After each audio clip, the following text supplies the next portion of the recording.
Mum makes son commit crimes. Okay, I'm a long-time creeper, and my brother told me this story that would fit perfectly here. Also, normal stuff, English isn't my first language, so pardon terrible grammar. Okay, so a little backstory is we live in a very rural area, and my brother attends a smaller high school type place for people who need some credit recovery. So of course there are going to be some brats that go there. So on to the story. There's a kid, let's call him NK for short. He always talks about the fact that his mum lets him drive himself, along with a few of his friends to school, even though he doesn't have a licence, or isn't even old enough to have one. He's 15, and in my country you must be 16 to take your test. One of the teachers overheard him doing this all the time, so decided to call the police, along with NK's mother. Apparently, the police arrived before the mother, and NK was extremely nervous. Telling that he thought he was allowed because his mum let him. They started to explain to him the dangers of doing so, but then saunters entitled mother, angry as if they had murdered her son. Police officer. Dialogue is what I was told, so summed up. What are you doing? Don't touch my son.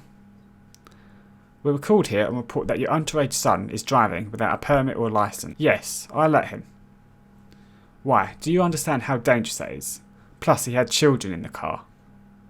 I know, those are his friends.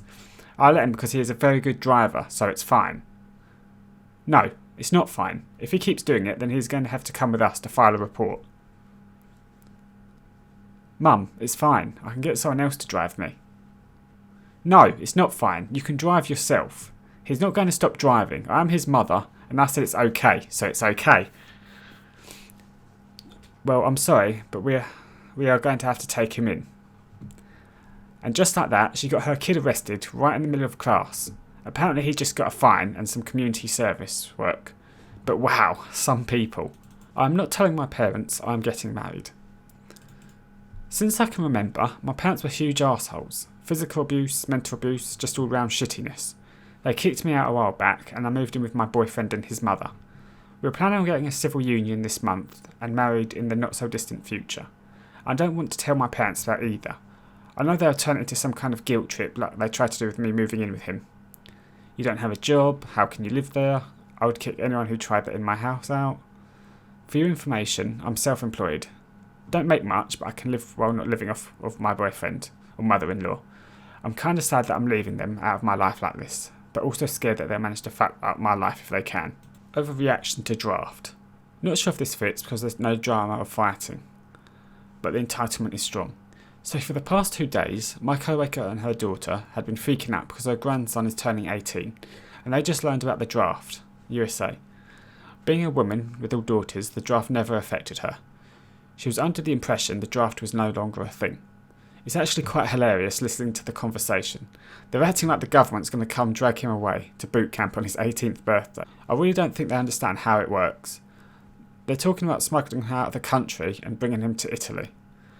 My co-worker is now researching how to get him Italian citizenship while she looks for a university. They've been calling the Italian embassy all morning, but they don't take calls until a certain time. I'm dying. The Italian embassy is about to encounter a world Karen. My dad used me to get back at my mum. I know this is seen enough, but I don't know if this actually belongs here. So when I was a kid, my uncle got into a coma. He's actually a pretty famous musician named Chi Cheng. Of course my mum took the time to take care of him. She was gone a lot and I clearly understood why, but my dad didn't. He decided to take us away on a Christmas Eve when I was 5, just because he was mad at my mum for taking care of my uncle, instead of spending time with him. Skip a few years and my dad is abusing my brother and I. We only get to see my mum a little bit, and we didn't tell her about the abuse for years, because we didn't even know it was considered abuse. Finally, when we come out with the truth, my dad lies and gets away with it. I still have to see him to this day, and my mum doesn't have the money to go to court again. And all of this was him using me and my brother to try and get back at my mum. Fuck him. Like he owned the place. A few years ago, I was living with my brother and his family. A neighbour kid came over to play in the backyard with my nephews. Everything was fine, all quiet, and then the front door opens. The neighbour kid's dad opened the door and walked through the house to tell his kid to come home. I sat on the sofa, dumbstruck, as he collected the kid and left. He didn't even say a single word to me.